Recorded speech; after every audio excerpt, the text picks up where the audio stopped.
नमस्कार, मैं विकास रजक, आप देख रहे हैं अपना दस्तक न्यूज। आज हमारे साथ एक सामाजिक कार्यकर्ता हैं, उनसे हम जानने का प्रयास करेंगे कि सरकार का, खास करके बिहार सरकार की नीतियाँ क्या है, उसके ऊपर हम चर्चा करेंगे। सर, सबसे पहले स्वागत है मेरे चैनल पे। आपका भी स्वागत हम करते हैं। बहुत अच्छा लगा आपसे जो है कि आपने मेरा बात रखने के दिया। अपना दस्तक को मैं ढेर सारी बधाई देता हूँ। सर, सबसे पहले अपना परिचय दे दीजिए। जी, मैं प्रदीप कुमार, कैटेगरी से ओबीसी, जाति से यादव, और मैं एक सामाजिक व्यक्ति हूँ।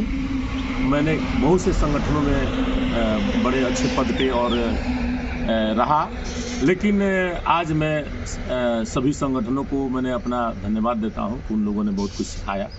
अभी फ़िलहाल मैं राष्ट्रीय कर्मचारी संघ की एक विंग है, राष्ट्रीय किसान संघर्ष मोर्चा, उसका प्रदेश अध्यक्ष में मुझे बनाया गया है। और किसानों के मामला में, किसान से तो सरकार, आपने देखा कि 2 कदम पीछे सरकार हटा। और सर, खास करके जो बिहार सरकार है, दिन रात अपराध का मामला में बात की जाए तो जितना ही बात करें उतना कम है। खास करके उन दबे कुचले लोगों को, या वो व्यवसायी हो गए, इन लोगों को आए दिन हत्या होता है। इस पर आप क्या कहिएगा? देखिए, अपराध जो है अनियंत्रित हो रहा है, अपराध घटने का नाम नहीं ले रहा है। सरकार बदलती है, घोषणा होती है कि अपराध रुकेंगे, लेकिन कुछ दिन के लिए अपराध थमता है, फिर अपराध अपना चरम सीमा पर संख्या बढ़ते जा रहा है। अपराध आए दिन हो रहे हैं, लेकिन कम नबेश हमेशा हो रहा है।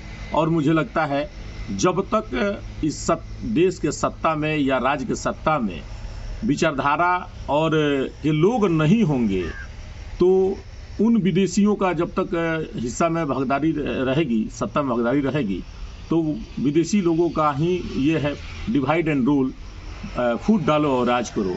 ये ब्राह्मणों की नीति नहीं, ये अंग्रेजों की नीति नहीं, ये आर्यों की नीति है। सर, आपने बात की कि विचारधारा, मतलब किस तरीके का विचारधारा के लोग आएंगे सत्ता में तो अपराध रुकेगा या सबको न्याय मिलेगा? देखिए, समता मूलक, जिसके उद्देश्य में मतलब हो कि वो समानता का विचार पढ़ा हो, जो सबको बराबर समझता हो, इंसान को इंसान समझता हो, न कि ऊंच नीच, और उस जानवर के प्रति उसको समझे कि ये मैं श्रेष्ठ हूँ और ये जानवर है। और आजकल बिहार सरकार, खास करके नीतीश कुमार का जो साफ साफ घोषणा है कि बिहार के किसी कोने में शराब जो है पाबंदी लगा दी गई है, उसके बाद भी शराब जो है हर एक जगह पर मिल रहा है। विकास जी, मैं बात करना चाहता हूँ, अगर आपके घर अगर दारू पकड़े जाते हैं तो उसके लिए दोषी आप होते हैं। मोहल्ले में अगर दारू पकड़े जाते हैं तो उसके लिए मुखिया दोषी होता है। लेकिन अगर बिहार में दारू पकड़े जाते हैं तो इसके लिए दोषी नीतीश कुमार है, क्योंकि बिहार के मुखिया हैं। आप न्यूज चैनलों में भी देखा होगा कि विधानसभा के अंदर भी दारू मिल रही है, जो सीसीटीवी कैमरा से चारों तरफ से लैस है।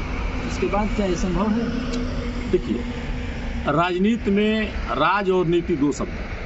राज माने होता है छुपा और नीति माने होता है चाल। राजनीति करने वाले लोग हमेशा 2 मुँहा बात करते हैं, छुपा कर राज करते हैं, जो कहते हैं वो करते नहीं हैं। बहुत कम ऐसे लोग मिलेंगे जो आपको कहेंगे और करेंगे। इनका सत्ता हासिल करना एक उनका जो है कि उद्देश्य होता है, और सत्ता पर काबिज हो जाने के बाद ये वादे भूल जाते हैं, चाहे 15 लाख की बात हो या कोई भी बिहार सरकार की बात हो। अभी बिहार सरकार, आपने सुना होगा कि 19 लाख को लोगों को रोजगार देंगे।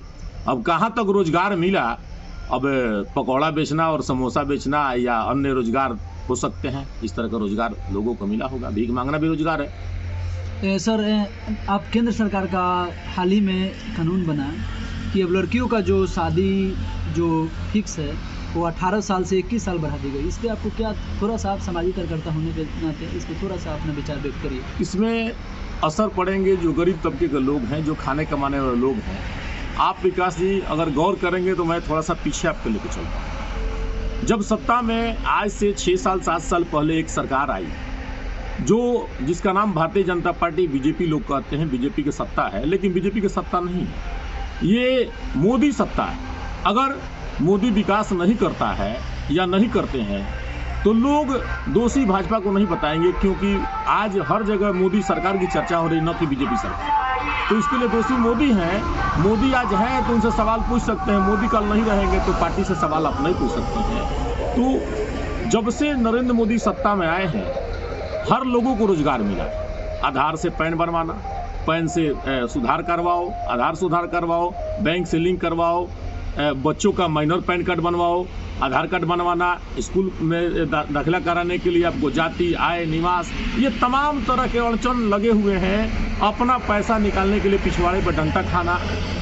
आज जो बैंक वाले बोल रहे थे कि नोटबंदी का फायदा है, आज वही बैंक वाले धरने बैठे हुए कि निजीकरण हो रहा है। ऐसा नहीं होना चाहिए।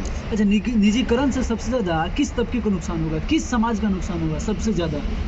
देखिए, अभी भारत में दो लोग सत्ता कर रहे हैं, अडानी और अंबानी। अडानी और अंबानी का इन्वेस्टमेंट रुपया हुआ है, उससे मीडिया खरीदी जाती है और मीडिया से ये झूठ को सच और सच को झूठ बनाने का ये मीडिया लोग काम करते हैं। सारा मीडिया बिकी हुई है, गोदी मीडिया, मोदी मीडिया, बिकाऊ मीडिया, जो भी कह लीजिए आप। तो ये नरेंद्र मोदी असली प्रधानमंत्री नहीं है। नरेंद्र मोदी और अमित शाह ये दोनों अडानी और अंबानी के इशारे पर चलते हैं, और अडानी और अंबानी इशारा करते हैं मोहन भागवत को, और मोहन भागवत के इशारे पर सरकार चलती है। इसका आपका कहने का मतलब है साहब कि आरएसएस का प्रमुख ही सरकार चला रहा है? जी, 100%। आप गौर करेंगे, आरएसएस का स्थापना करने वाले कौन लोग हैं, जिनका उद्देश्य कोई भी संगठन, जैसे आपने न्यूज़ चैनल बनाया है, तो ये न्यूज़ चैनल आप समाज के लिए काम कर रहे हैं कि अपने पैसे के लिए काम कर रहे हैं, आप अपने घर के खर्चा चलाने के लिए, ये आपके ऊपर, आप अपने उद्देश्य से बनाए हैं। लेकिन कहाँ तक सफल होते हैं आप, ये आने वाला कल बताएगा। कि विकास रजक जो अपना न्यूज़ चैनल चला रहे हैं तो समाज की समस्या के लिए चला रहे हैं, आकि अपने परिवार की समस्या के लिए चला रहे हैं। हो सकता है कल आप भी गोदी मीडिया के हाथ में गोद में चल जाएं। नहीं, ऐसा कुछ नहीं है। हमको जो जनादेश का मुद्दा है, हमको प्राथमिक उपचार उसी को देना है, फर्स्ट ऑफ ऑल वही है। देखिए, उद्देश्य सबका होता है, लेकिन हालात मजबूर कर देती है, या आपका वो आचरण ही वैसा होता है। जैसे अंग्रेजों ने बहुत पहले कहा था कि ब्राह्मणों का चरित्र न्यायिक नहीं होता है, इनको भूल के भी जज नहीं बनना चाहिए। आज जो है 99% ब्राह्मण जज हैं, तो आप उनसे उम्मीद क्या कर सकते हैं? पहले न्यायपालिका न्याय दिया करता था, आज न्यायपालिका निर्णय दे रही है। तो इससे आप संतुष्ट नहीं है? आप सरकार के ऊपर बहुत बड़ा आरोप लगा रहे हैं। हम सरकार के ऊपर आरोप नहीं लगा रहे हैं, जिनके चरित्र में न्याय नहीं है वो न्याय आपको देंगे, उससे आपने उम्मीद क्या लगा रखा है? कसाई के पास जाएं और कहे कि भाई थोड़ा मेरा आराम से काटना, तो कसाई का काटेगा ना, उसका तो काम है कसाई का काटना। आपको आराम से काटे चाहे एक बार छप से काट दे, काटना, आपका गर्दन तो काटना है, कसाई के हाथ में है। अब बताइए, बिल्ली को आप रखवाली करने के दे दे दूध और दही को, तो बिल्ली कितना दूध और दही का रखवाला कर सकती है? तो ये आपको सोचना है। जिनको अंग्रेजों ने कहा कि जिनके चरित्र में न्याय नहीं है, वो आप न्यायिक अगर स्तर बैठे हुए हैं, आप जान रहे हैं विकास जी कि भारत लोकतंत्र चलाने के लिए 4 पिलर, कार्यपालिका, न्यायपालिका, विधायिका और मीडिया। इन चारों स्तंभों पे ब्राह्मणों का कब्जा है। जब चारों स्तंभ पर ब्राह्मणों का कब्जा है, आप मीडिया क्षेत्र में हैं, आप गौर कर लीजिए, राष्ट्रीय स्तर पर क्या कोई रजक समाज या ओबीसी समाज का कोई मीडिया है क्या? सभी के सभी ब्राह्मण होंगे। कार्यपालिका, न्यायपालिका, विधायिका और मीडिया, चारों स्तंभ पर ब्राह्मणों का कब्जा है, और कब्जा कभी भी जायज नहीं होता है, कब्जा नाजायज होता है। वो लोग मेरिट के दम पे हैं। कुछ नहीं, मेरिट क्या है? अरे जब मेरिट था तो अंग्रेज कैसे आए? आपके उस समय तो आरक्षण नहीं थी। जब मेरिट था तो मुगल कैसे आ गए?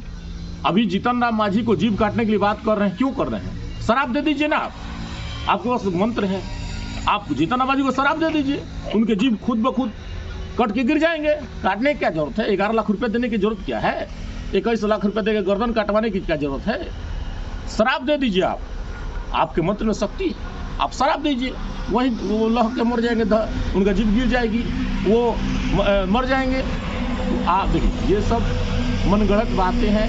समाज में अनपढ़ लोग, विकास जी मैं आपसे एक बात पूछना चाहता हूँ कि आपके पूर्वज नहीं पढ़े लिखे थे, तो पढ़ा लिखा के पास चिट्ठी पढ़ाने जाया करते थे। जब विकास रजक पढ़ लिया तो क्या विकास रजक चिट्ठी पढ़ाने किसी और के पास जाएगा? नहीं। एक मैं आपको उदाहरण देता हूँ, शायद आपको ज़्यादा समझ में आए कि दर्शकों को बताइए। शायद जो भी दर्शक सुने सबको आएगा समझ में। एक उदाहरण देकर मैं बात समझाऊँ। एक जो है पति पत्नी दोनों अंधे थे और उनका जो है कि दोनों अंधा होने के कारण वो प्रतिदिन उनकी पत्नी खाना बनाती थी और खाना बनाने के बाद उनको कभी खाने को मिलता था, कभी खाने को नहीं मिलता था। तो होता कुछ और था, उसका मैं विस्तार से बाद में बताऊंगा, अभी बताने से सस्पेंस खत्म हो जाएगी। तो पत्नी और पत्नी कभी कभी उपवास रह जाना पड़ता था। तो पति को ने इसका देखा कि भाई तुम खाना बना रही हो, हम खाना खाने के लिए सामने जब हम लोग बैठ रहे हैं तो खाना नहीं मिल रहा है, क्या मतलब है? तो उसने लास्ट में ऐसा बार बार हुआ, कई बार उन लोग को भूखा सोना पड़ा। तो उसके पति ने कहा कि ऐसा करो कि कल से तुम खाना बनाना तो मुझे थोड़ा सा इशारा कर देना, कि इसे दोनों आदमी अंधे थे, देख नहीं सकते थे। तो पत्नी ने ठीक वैसा ही किया। अगले दिन खाना बनाने के लिए गई और पति से इशारा कर दी कि जी मैं खाना बनाने जा रही हूँ जी, आप बोले थे कि ये इशारा कर देना। तो पति ने दरवाजे पे बांस लेकर बैठ गए और लगे बांस को पीटने। तो ऐसा हुआ कि जिस दिन उसके पति बांस पीटते थे उस दिन उनको खाना मिलता था, जिस दिन बांस नहीं पीटते थे उस दिन खाना नहीं मिलता था। तो उनको लगा कि बांस पीटने से खाना मिल रहा है, बांस पीटना चाहिए। तो उन्होंने बांस पीटना शुरू कर दिया। कुछ दिन बाद उनके एक बच्चा हुआ। बच्चा आँख वाला था, सुंदर था। बच्चा भी बड़ा हुआ, उसकी भी शादी हुई। वो परंपरागत वो भी बांस पीटने लगा। तो उसकी पत्नी ने पूछा कि आपकी सारी चीज़ें मुझे अच्छी लगती है, आपका सारा जो है कि मुझे बेहद अच्छा लगता है, आपका सारा चीज़ मुझे अच्छा लगता है, लेकिन मुझे एक चीज़ मुझे पता नहीं चलता है कि जब मैं खाना बनाने जाती हूँ तब दरवाजे पर बांस क्यों पीटते हैं? तो उस लड़के ने जवाब दिया कि ये मेरा परंपरा है, मेरे माता जी खाना बनाती थी और मेरे पिताजी बांस पीटा करते थे, इसलिए मैं बांस पीटता हूँ।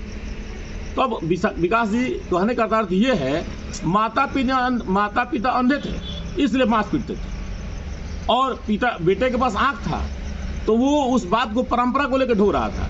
तो यहाँ असली बात ये है कि जिस दिन बांस नहीं पीटा जाता था तो पति पत्नी अंधे होने का कारण बिल्ली जाती थी और खाना लेकर खा जाती थी। तो जब बिल्ली खाना खा जाती थी तो इनको खाना नहीं मिलता था, और जब बांस पीटते थे तो बिल्ली उनके घर में घुस नहीं पाती थी, इसलिए कि दरवाजा बांस पीट रहे थे वो। तो जब बांस पीट रहे थे तो बिल्ली अंदर नहीं जा रही थी। तो पिताजी के पास आँख नहीं था तो वो बांस पीटते थे। माता जी अंधी थी इसलिए उनका सहयोग करती थी। लेकिन बेटा के पास भी आँख है और बहू के पास भी आँख है, लेकिन बेटा उस परंपरा को लेकर पीट रहा है। तो कहने का यह अर्थ है कि आपके दादाजी आपके पिताजी नहीं पढ़े तो आप चिट्ठी पढ़वाने गए, तो चिट्ठी पढ़ने वाला ने पढ़ दिया कि बाबू को मालूम कि अब्बा अजमेर गए। उसमें लिखा था बाबू को मालूम कि अब्बा अजमेर गए। पढ़ने वाला पढ़ देगा बाबू को मालूम कि अब्बा आज मर गए। तो शब्दों का अंतर है, अब्बा अजमेर गए और अब्बा आज मर गए। तो अब रोन पीटन लग गया। तो अब विकास जी आप पढ़े लिखे हैं तो चिट्ठी पढ़वाने क्यों जा रहे हैं कहीं? उस परंपरा क्यों ढो रहे हैं? आपके पूर्वज नहीं पढ़े लिखे थे तो किसी न किसी से सहयोग ले रहे थे। आज आपका समाज पढ़ा लिखा है तो किसी से क्यों आप सलाह लेने जा रहे हैं? दोषी तो आप हैं। किसी को बुला रहे हैं, उसको दान दक्षिणा दे रहे हैं। दक्षिणा का मतलब क्या होता है? दक्षिणा, छिनालका में से दो। तो मैंने जो सब लोग जो है छीन के रखा है उसी जी नहीं, वो मनुस्मृति का जो वो परंपरा चल रहा है, मनुस्मृति में लिखा है कि शूद्रों के पास संपत्ति हो तो छीन लेना चाहिए। तो अभी तो जो है कि मनुस्मृति लागू नहीं है, संविधान लागू है। अब मैं आपको बताऊं, एक हमारे मित्र हैं धर्मेंद्र पासवान, वो गोरखपुर स्टेशन पर चले गए और गोरखपुर स्टॉल पर एक मनुस्मृति नाम की किताब रखी थी। तो उसने उनको ध्यान आया तो बोला कि भाई मनुस्मृति वो कितने का है? वो व्यक्ति ऊपर से नीचे तक देखा और देखने के बाद कहा कि ये किताब आपके लिए नहीं। तो धर्मेंद्र भाई ने ऐसा मुझे बताया। हम 2016 में ये भोपाल के मध्य प्रदेश से मनुस्मृति खरीद के ले आए। तो वो चीज़ हम लोग पढ़ा, उसमें जिह्वा काटने का उसमें है, इसलिए जीतन राम मांझी को जीभ काटने की बोली जा रही है। जीभ और जिह्वा में फर्क है। जिह्वा काट लो, उसमें लिखा हुआ है कि जब मंत्र का उच्चारण करे तो जिह्वा काट लो। एक छोटा सा फिल्म देखे होंगे द शूद्र द राइजिंग, उसमें भी छोटे बच्चे का मंत्र का उच्चारण कर लेते जीभ काट लिया जाता है। तो उसमें तमाम लिखा है कि हाथ काट लो, ब्राह्मण के बराबरी में बैठे तो उसका पिछवाड़ा काट लो, जबान काट लो, कान में शीशा पगला के डाल दो, हाथ काट लो। बहुत पहले की बात थी, अब संविधान लागू है देश में, अब ऐसा नहीं हो पा रहा है। बाबा साहब ने संविधान लिखने से पहले मनुस्मृति को पढ़ा, एक बार नहीं कई बार पढ़ा। पढ़ने के बाद बाबा साहब ने मनुस्मृति को, अंग्रेज का शासन था तो उन्हें सोचा कि अंग्रेजों को मैं कैसे बताऊं, अंग्रेज तो संस्कृत पढ़ते नहीं थे। तो बाबा साहब ने मनुस्मृति को 25 दिसंबर 1927 को सार्वजनिक रूप से जलाया, अपने अगुवाई में उन्हें जलाया। तो अंग्रेजों ने कहा अरे आप जो है मनुस्मृति जो ब्राह्मण अपना अति मानते हैं, पवित्र ग्रंथ मानते हैं, उसको आप जला रहे हैं। तो बाबा साहब ने कहा कि मनुस्मृति अच्छी किताब नहीं, ये दुनिया का सबसे घटिया किताब है, इसलिए हमने जलाया है। और बाबा साहब ने उस मनुस्मृति को अंग्रेजी में ट्रांसलेट करके अंग्रेजों को पढ़ाया। जब अंग्रेजों ने पढ़ा तो कहा अरे बाबा साहब महान है, ये हम लोग को पता नहीं था कि ऐसी व्यवस्था इसमें लिखा हुआ है। तो अंग्रेजों अंग्रेजी नहीं जानते थे, लेकिन बाबा साहब ने अंग्रेजी में उनको ट्रांसलेट करके पढ़ाया। संस्कृत नहीं जानते थे जी, तो वो अंग्रेजी के माध्यम से वो जान पाए। तो बाबा साहब को उन्होंने सपोर्ट किया और 1927 से लेकर आज तक बाबा साहब का जो चलाया गया बाबा साहब का जो चलाया गया अभियान है, अभी 25 दिसंबर को मनुस्मृति दहन हुआ है। आपके हम न्यूज के माध्यम से या अन्य न्यूज के माध्यम से हमने देखा, या हम हमेशा देखते हैं कि 25 दिसंबर को हर साल मनुस्मृति जलाया जाता है। उस परंपरा को, बाबा साहब की परंपरा को हमारे बहुजन समाज के जो भी जिम्मेवार व्यक्ति हैं उसको ढो रहे हैं। देखिए विकास जी, अगर आज अत्याचार हो रहा है, अत्याचार का विरोध नहीं करेंगे तो उसके लिए दोषी आप हैं। आने वाले पीढ़ी पूछेगा अत्याचार हो रहा था तो आप कहाँ थे? तो अत्याचार होने का मतलब जिंदा होने का आप सबूत दे रहे हैं कि आप जिंदा हैं।